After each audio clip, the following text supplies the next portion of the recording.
Saúde? Tudo bem? Meu nome é Lucas, qual é o nome do senhor? João Vitor. Prazer, João Vitor. Então, é o seguinte, estamos aqui realizando essa entrevista que faz parte do trabalho de português. Legal. Da professora Zé que está ali, que é Gêneros Textuais, que vai ser uma entrevista nossa aqui, que esse grupo vai entrevistar o senhor, tá? Tá bom? Então pode começar aí, grupo.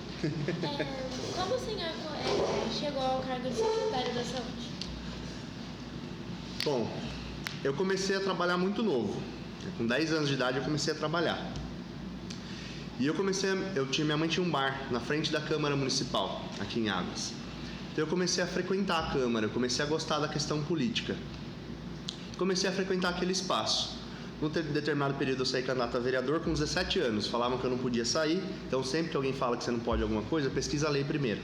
Isso é uma dica que eu dou para todo mundo. Todo mundo fala, não, você não pode, você é menor, você não pode ser candidato. E eu com 17 anos fui candidato a vereador, chancelado pelo Tribunal Superior Eleitoral. Fui candidato, não me elegi, mas fui convidado a começar como digitador na Secretaria de Saúde. Então comecei no pronto-socorro como digitador, digitava quilometragem de ambulância, registro de medicamento, algumas coisas nesse sentido. Fui crescendo, dali depois de um tempo eu fui para... Como a cidade é pequena, a estrutura também é pequena. Então um prédio fica do lado do outro. Tem o pronto-socorro, a Secretaria de Saúde e a Clínica de Especialidades na época que era mais para cima. Aí, depois de um tempo como digitador, fiquei na recepção, aí eu fui conhecendo outros espaços na secretaria, fui convidado para trabalhar com o secretário, depois eu assumi a direção da clínica. Trabalhei na clínica por um ano e meio, me candidatei a vereador novamente, e aí de vereador eu me elegi, fiquei 4 anos como vereador, como eu já tinha um trabalho na Secretaria de Saúde, eu fui candidato novamente, me reelegi novamente a vereador e aí o prefeito me convidou a ser secretário de saúde e eu assumi daí a secretaria e os trabalhos desde 2017, que foi esse período agora que nós estamos aí. Quantos anos que o senhor começou a carreira e o senhor pensa em continuar em 2020 no cargo? Como eu tenho fora a minha questão da saúde como secretário, eu tenho algumas imposições legais do cargo. Por exemplo, se eu tiver a intenção de ser vereador de novo ou para uma outra candidatura, eu teria que me afastar de ser secretário. Então, a lei me fala que eu acho, salvo engano, acho que é abril, eu teria que me afastar de novo. Então, é bem provável que eu, nesse período que a legislação me cobra esse afastamento, eu saia do cargo para voltar à eleição para um cargo, ou para o executivo, ou legislativo, isso a gente vai confirmando para o futuro. Existe uma possibilidade de aumentar o pronto-socorro e principalmente o UBS? Tá. Aumentar, ambos já estão acontecendo. Aumentar espaço físico, não, do pronto-socorro. A gente já está adequando o espaço físico. Então, assim, a priori a gente tinha algum recurso que a gente tinha conseguido no governo do estado ano passado para fazer uma baita de uma reforma lá. Infelizmente, quando a questão política pega um pouco, mudou o governador, e aquele dinheiro que a gente já tinha reservado, já tinha caído a primeira parcela, mandaram a gente devolver e voltou para trás, cancelou o convênio. Para a gente foi muito ruim, porque a gente é uma cidade pequena, mas a gente precisa de algumas novas estruturas. A gente até convido vocês do jornal para ir lá conhecer, para ver como que é o espaço, como que atende, que é importante vocês entenderem os fluxos de como acontece cada coisa. Então, o que a gente está fazendo hoje? A gente está buscando algumas parcerias. O que a prefeitura está podendo fazer com recurso próprio, com dinheiro que a prefeitura mesma arrecada, a gente está fazendo. Então, se você for lá no pronto-socorro hoje, está em obra o pronto-socorro. E a gente conseguiu agora há pouco tempo uma doação legal, a gente está finalizando a documentação, a Balduco. A família Balduco fez uma doação para a reforma da nossa sala de emergência. Então tem o que a gente consegue, que vem via governo federal, estadual, e tem coisa que você pode fazer um trabalho para uma doação. A família Balduco comprou a nossa ideia, então a gente vai começar a reforma agora da sala de emergência também. Então esse é um ponto. A gente não tem estrutura para aumentar muito, porque cada vez que você aumenta a sua estrutura, você também tem que aumentar a sua capacidade de atendimento, é mais funcionário. Então você tem que atender com qualidade, não adianta você fazer uma projeção, pensar em, vou aumentar muito, depois você não aguenta pagar. Então você tem que fazer o que você precisa, enxugar ao máximo, mas manter com qualidade. E aí na UBS a gente também está aumentando, mas sempre mantendo a mesma estrutura. A UBS agora, no fundo dela, a gente vai aumentar o departamento de fisioterapia. Hoje a gente tem capacidade de atender 4 pessoas por hora. A gente vai passar de 12 a 15 pessoas por hora. Já está em licitação o espaço dessa nova sala de fisioterapia. O que é a licitação? vocês entenderem. A gente tem um processo de compra que até um certo valor você pode comprar com 3 cotações. Você cota, você vende a 5, ela vende a 10, ela vende a 8. Então, se é o mais barato, até um certo determinado valor, eu posso comprar com você. Depois disso, eu tenho que fazer uma publicação, como se fosse um chamamento público. Olha, venham aqui que a gente está abrindo uma obra ou abrindo uma compra. E aí vem empresas e disputam esse valor. Olha, eu faço por 5, eu faço por 4, eu faço por 3. Quem na disputa fizer menos, ganha. Então a gente vai abrir uma licitação agora para a gente ampliar a fisioterapia, que é essa pergunta, ampliar a clínica para aumentar a fisioterapia, que é uma demanda antiga que a gente tem. Porque o que acontece? A gente tem muita gente idosa aqui, muita gente de idade. Então, esse pessoal de idade demanda fisioterapia porque normalmente eles têm dor crônica. E dor crônica, você acaba uma dor contínua. Então, você acaba tendo que fazer direto. A pessoa faz permanente. Só que quando acontece uma cirurgia, por exemplo, um outro paciente sofreu um acidente, ele precisou de uma cirurgia. Esse paciente tem que ter prioridade, ele tem que passar na frente. Então acaba uma pessoa que tem dor crônica aguardando na fila e a pessoa que fez a cirurgia entra na frente. Por quê? Porque a pessoa que tem dor crônica, ela vai continuar tendo dor, mas a pessoa que fez cirurgia, se ela não fizer fisioterapia, ela perde o movimento do braço, do pé, da perna. Entendeu? Então afeta muito mais a pessoa de cirurgia. Por isso que a gente está aumentando, para a gente conseguir atender com qualidade esse pessoal idoso, sem afetar a parte de cirurgia, que é a nossa prioridade. Quando o senhor pensou em ser secretário da saúde, e qual foi seu primeiro trabalho? Eu quando comecei a trabalhar, a priori, eu não trabalhava na Secretaria de Saúde, nem trabalhava na política em si. Eu comecei trabalhando como garçom, comim é um auxiliar de garçom. Então, hoje em dia, a legislação mudou um pouco de trabalhar mais novo, mas eu tenho uma dica que eu posso dar, se a legislação permitir, acho que a partir de 16 ou 14 já pode trabalhar como menor aprendiz. Trabalho dignifica a pessoa. Sabe, você começa a dar valor nas coisas que você tem. Eu comecei muito novo, eu comecei a trabalhar com 10 anos de idade. Eu trabalhava num restaurante, então minha mãe tinha bar, eu ajudava ela lá, mas nunca deu muito certo trabalhar com família, então eu sempre trabalhei em outros restaurantes, em outros lugares. Passei em vários restaurantes, no Vila Tarde Velha, que existe até hoje. Então tem vários restaurantes que a gente trabalhou. Eu comecei aí. E falar assim, pensar em ser secretário, não. Eu sempre pensei em dar o melhor de mim, seja onde eu estivesse. E as coisas foram acontecendo. Eu sou formado em Direito, para você ter noção, que não tem muito a ver com saúde. Mas a questão de gestão também não se vincula a você. Você não precisa ser médico para ser secretário de saúde. Você precisa ter capacidade e conhecimento de gestão, conhecer internamente o fluxo, como que acontece a compra, como que a lei determina que cada coisa acontece. Se você começar a se especializar no assunto, você não precisa ser um médico, porque o médico ele sabe fazer a parte médica, atender você se tem um problema no seu joelho, na sua perna, uma cirurgia, é isso que ele sabe. Ele aprendeu isso na faculdade. E eu fui buscar direito, porque direito serve para tudo. Direito, ele te dá base legal para você fazer um trabalho bem feito, Você se baseia na lei para tentar trabalhar no melhor jeito possível. Existe uma prioridade na triagem dos pacientes, mas nem sempre ela é respeitada. O que o senhor acha disso? A gente tem duas situações, no pronto-socorro e na clínica de especialidades. No pronto-socorro, quem determina, tem uma triagem que eu acho que chama escala de Manchester, se eu não estiver muito errado, que ela determina atendimento verde, amarelo, vermelho e azul. Nessa escala, a pessoa vem lá, você pode falar, olha, eu tô com dor de cabeça. E a pessoa do lado fala, olha, eu não tô com dor nenhuma. Mas na hora que passou na triagem, a pessoa que não tá com dor nenhuma fala, só tô com um incômodo. Eu tô com uma dor de cabeça muito forte. A hora que a pessoa que não tá com pouca dor, perto da dor de cabeça, ela passa na triagem, lá a gente faz algumas avaliações. A sua glicemia, o exame para ver como que tá o seu índice de diabetes, pressão, batimento cardíaco. Aí vamos dar um exemplo. Essa pessoa que parece que não tem nada, chegou lá e está com a pressão muito alta, estourando, mas ela não está sentindo. Tem algumas coisas que acontecem que você acaba não sentindo tanto. E aí você lá fora percebeu que você está com dor de cabeça, mas você percebeu que aquela pessoa que falou que estava sem dor, passou na sua frente. Mas por que ela passou? Porque tem uma escala. Ela pode não estar sentindo, mas na escala de emergência, ela tem a prioridade. Entendeu? Então, às vezes a gente acaba avaliando algumas questões de que, eu não acho certo aquela pessoa ter passado na minha frente, mas você sabe realmente o que ela teve?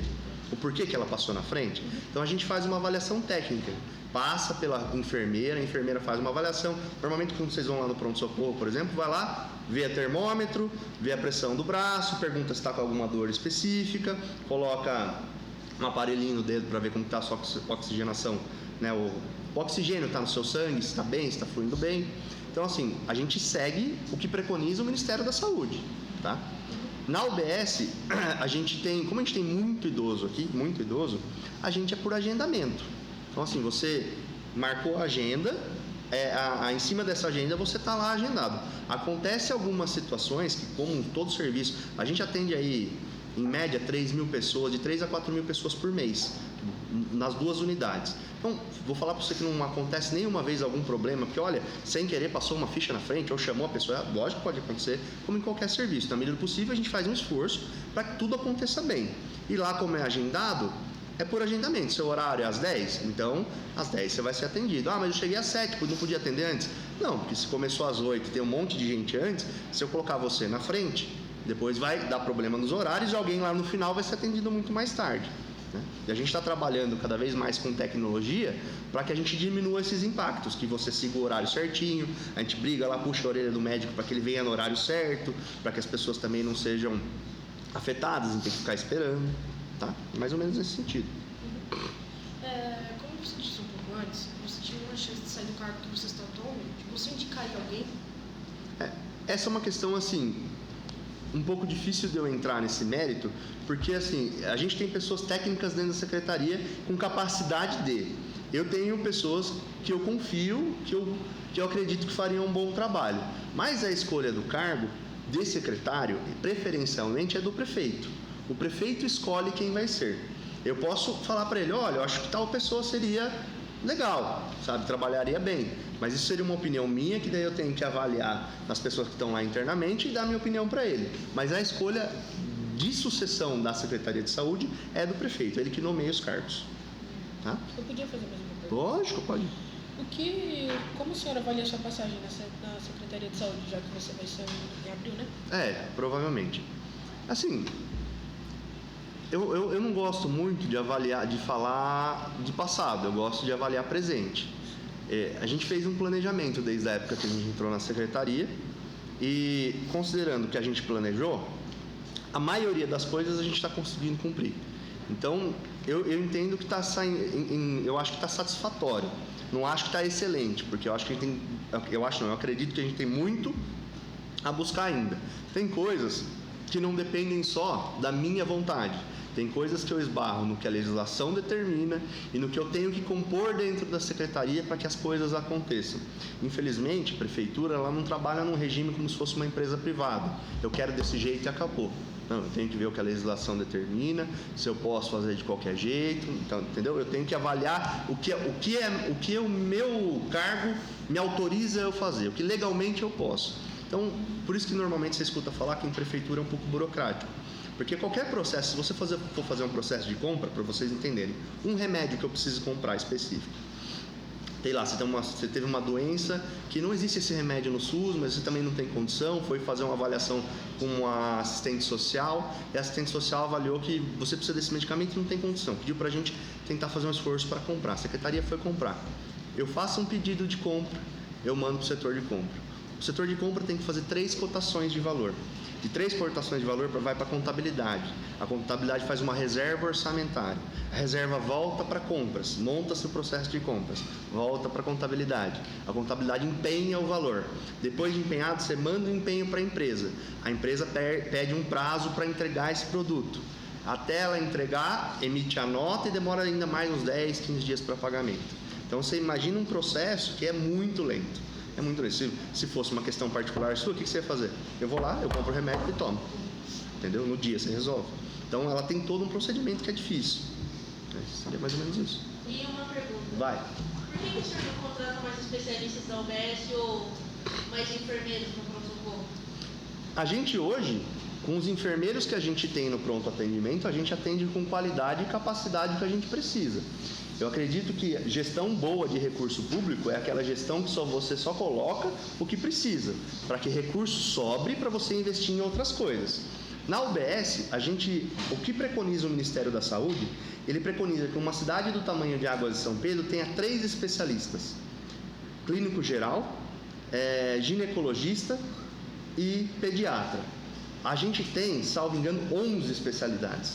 A gente está muito além do que preconiza o SUS. Só que daí, óbvio que se a gente tivesse recursos sobrando, a vontade seria ter muito mais especialidade. Mas aí, eu vou te dar um exemplo. O que o SUS banca hoje? O SUS, ele repassa para a prefeitura de 5 a 10% de tudo que ela gasta em saúde. O restante é tudo imposto do município. É tudo imposto pago daqui. Então, assim, a gente está trabalhando para tentar aumentar os recursos do SUS para dispor em outras coisas. Mas tudo quando você cria, por exemplo, uma especialidade nova, você tem que pensar. Você criou lá, você colocou, vamos colocar um exemplo, um geriatra. Você colocou um geriatra. O que é um geriatra? Um geriatra cuida de idoso. Agora, São Pedro tem bastante idoso, não tem? Então, a gente precisaria de um geriatra aqui. Então, quando você cria o cargo de geriatra, ele começa a pedir exames. Então, você tem que pagar ele, você tem que ver o que vai vir depois de custo, porque ele vai pedir um exame específico para uma pessoa idosa. Então, vem o custo do exame, o retorno com esse médico, a uma avaliação, ou uma cirurgia, ou um encaminhamento, tudo isso gera custo. Então, você tem que ter esse impacto de custo de volta. E você tem que tentar conciliar. Por exemplo, a gente conseguiu com o Ministério da Saúde agora, para credenciar agora de São Pedro, para a gente montar um médico de saúde da família 40 horas por semana. Então, eu vou ter um médico que vai visitar os idosos na casa. O Ministério da Saúde vai pagar uma boa parte dessa estrutura. Então, para a gente é um custo a menos. Eu tendo esse credenciado e agora colocando esse médico, se eu vou ter um médico que vai cuidar mais do pessoal nas casas e a maioria é idoso, o que eu vou pedir? Para juntar duas questões que eu preciso, uma que eu preciso e outra que eu consegui, eu vou fazer com que o médico de saúde da família seja geriatra. Eu vou obrigar que ele tenha um curso de especialização em geriatria. Então, eu resolvo 2 problemas de uma vez só. Ao invés de eu ter um médico do PSF, colocar um geriatra também. Entendeu? Então, assim, quanto mais você puder otimizar recurso público, colocar tudo para... Quanto menos você gastar e mais qualidade você der, melhor. E aí, pessoal? Tá vendo? Como tá vindo de tiro de todo quanto é lado? Eu quero fazer uma pergunta, secretário. Pode fazer. Deixa eu deixar só no mudo aqui, perdão. Nós estamos realizando esse trabalho, que faz parte da Perfeito, eu adorei. Deles, né? E eu gostaria que você colocasse para eles, de novo, você já falou um pouquinho sobre isso, mas o começar cedo. Sim. Você teve um trabalho nas escolas, dentro do Grêmio. Eu queria que você falasse um pouquinho sobre isso. Eu vou falar para vocês da importância. Eu vou pular um pouco do que vocês perguntaram de saúde. Eu vou falar da importância do que vocês estão fazendo. Isso aqui para vocês é uma escola que vocês vão ver como é importante fazer esse tipo de questionamento, entender a diferença do que é uma coisa ou outra, não ir só pela opinião dos outros, buscar o que é realmente a realidade, porque hoje em dia a sociedade, e na minha época também, a sociedade já estava muito corrompida. Tem uma pessoa que vai vir do seu lado e vai falar uma coisa só para te influenciar, para você falar mal de outra. Ou às vezes a pessoa também pode estar certa, mas é sempre ter mais de uma opinião. Quando eu comecei na escola, eu gostava tanto, porque política, eu acho que política não é uma questão de ser, política, nossa, eu não quero falar nisso. Eu acho que é errado, porque política é o que a gente vive. Vocês estão fazendo política aqui. Política é um falar com o outro. Política política não precisa ser dentro da prefeitura. Por exemplo, política é convivência. Você já viram aquela frase que se fala política da boa vizinhança? Isso é política. Política de conversar, conhecer as pessoas, ter liberdade, querer entender. Quando eu comecei a me envolver, tanto politicamente quanto na escola, eu fiz Grêmio Estudantil aqui, eu fiz Grêmio Estudantil, a gente montou, eu não, a gente montou, porque tá errada essa frase, a gente montou, a gente juntou um grupo de alunos e fez o Grêmio Estudantil aqui em cima, a gente fez o Grêmio, na época nossa ainda não existia, a gente montou e começou a ter, depois de um tempo parou, e agora voltou, né, tem Grêmio de novo, isso é extremamente importante, sabe, eu ressalto a Dalva, por exemplo, a Dalva era a diretora da escola lá de baixo, a gente propôs para ela, teve uma disputa de chapa, foi legal pra caramba, e lá a gente conseguiu fazer várias coisas diferentes. A gente montou uma rádio na escola na época e todo recreio tinha na hora do recreio música, som, atividade física e a gente passava informes, atividade que a gente fazia, sabe, fazia alguma atividade lá para recolher alimento para quem precisava. Então, assim, quanto mais você se envolve com a sociedade, mais você dá valor para a sociedade, mas principalmente você dá valor para si. Você aprende que começar cedo a se envolver é melhor, porque quanto menos você souber, mais você vai sofrer no futuro. Quanto mais capacidade de aprendizado, quanto mais você conhecer antes, então assim, explorem tudo que vocês têm de possibilidade. A escola que vocês têm hoje dá uma estrutura bem melhor do que a que eu tinha, e olha que naquela época já era muito bom, já era muito bom. Hoje, onde já se viu em escola pública, na minha época, falar isso, que ia ter aula de robótica? putz, você não ouvia isso. Então eu acho que assim, eu acredito, volto a falar, porque a gente tem que sempre bater na frase, né? Eu acredito que a capacidade de melhorar a sua casa, o seu ambiente de trabalho no futuro, a sua escola, está em vocês, não está em mais ninguém.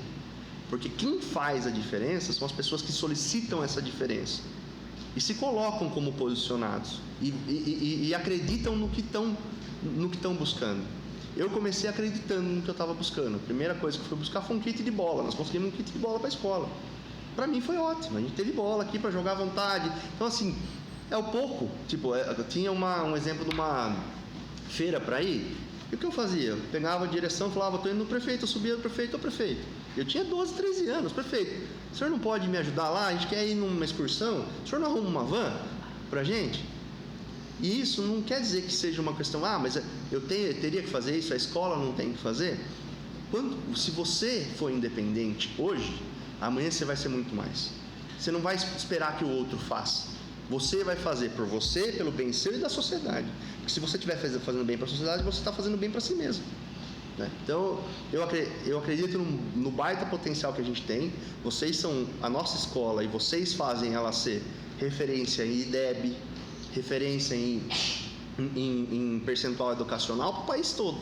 Então a gente tem que colocar na prática isso. E vocês estão colocando aqui, sabe? Fazia muito tempo que eu não vi um trabalho como esse. Eu parabenizo a professora e parabenizo a vocês. Questionem mesmo, entendam, avaliem, peguem mais de uma opinião. O futuro é esse mesmo. É isso. Boa tarde. Boa tarde. A gente é muito grato por receber essa visita aqui. Eu que agradeço, adorei. Muito obrigado a todos também por receber o secretário da Saúde aqui. O senhor gostaria de fazer mais alguma pergunta para alguém daqui? Alguma colocação? Eu acho que eu vou. Eu quero saber, eu vou pegar um de vocês da mesa e aí eu vou fazer a pergunta inversa. Vamos lá, pode ser você. Eu vou te perguntar inversamente. O que você pensa numa estrutura como essa que você tem hoje? O que você avalia que pode ser feito para buscar mais a relação da sociedade com a escola e para melhorar o que vocês têm aqui dentro? O que você acredita, não precisa buscar nada que você queira além do que você sabe, entendeu? Eu acho que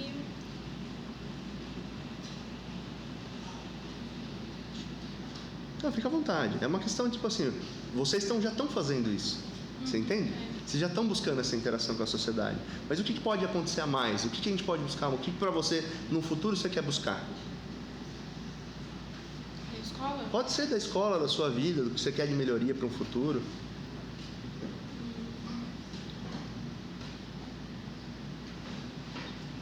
Eu vou refazer a pergunta. O que você quer ser quando você crescer? eu queria ser cozinheira, Por que você quer ser cozinheiro? porque eu gosto de cozinhar. Você gosta de fazer alimentação. E um exemplo disso. Por que eu puxei aquela frase mais difícil? Por que eu vim agora para essa questão do que você quer ser quando crescer? Sabe o que mais você vê? Os melhores chefes de cozinha, você vê como referência, é aquela pessoa que faz a cozinha com amor. É aquela pessoa que cozinha com amor. Ela consegue transferir aquilo para o alimento. Se você gosta, você deve ter escutado isso, né? Então, qual que é a importância disso para tudo que eu falei agora? Se você começar cedo, querendo aprender sobre o assunto, querendo melhorar cada vez mais, você vai conseguir chegar onde você quer sendo referência para os outros. Quanto mais você puder ser referência e demonstrar atitude, você vai falar, olha, aquela pessoa está indo, eu também posso fazer. Você demonstra que outras pessoas também podem buscar o que quer. É uma pergunta que eu acabei fazendo e acabei respondendo junto, mas é mais no auxílio, né? Então é isso, gente. Parabéns para todos que estão aqui. É todo mundo da mesma sala? São 2 salas. 2 salas, o que é? Nono? Sétimo? Vocês estão... Na verdade, É que na minha época não existia nem nono, né? Na minha época era até 8º. Depois inverteu. Então, parabéns para todos vocês. Vocês estão aí no fundo filmando, aqui, lá. Tá toda uma assessoria montada. Parabéns para vocês. E pensem isso. E não só pensem aqui, pensem principalmente dentro de casa. O que a gente consegue fazer de bom aqui fora, a gente consegue fazer dentro de casa. A gente consegue melhorar a opinião de um pai e mãe. A gente consegue envolver as pessoas da família para coisas que a sociedade precisa. A sociedade vai ter que começar a entender no futuro não muito distante que é muito mais buscar fazer do que querer jogar a responsabilidade na costa do próximo. E eles estão estudando, uma continuidade, né? São gêneros textuais, notícia e entrevista. Então, em Legal. cima da entrevista, eles vão fazer a notícia. Legal. Eu vi esses dias, eu acho que você estava na TVzinha e uma outra aluna que eu acho que é vizinha minha. Ela estava, Cauane, eu vi um vídeo de vocês. E tá vinculado ao Grêmio, né? Por isso que eu vi. Eu achei demais.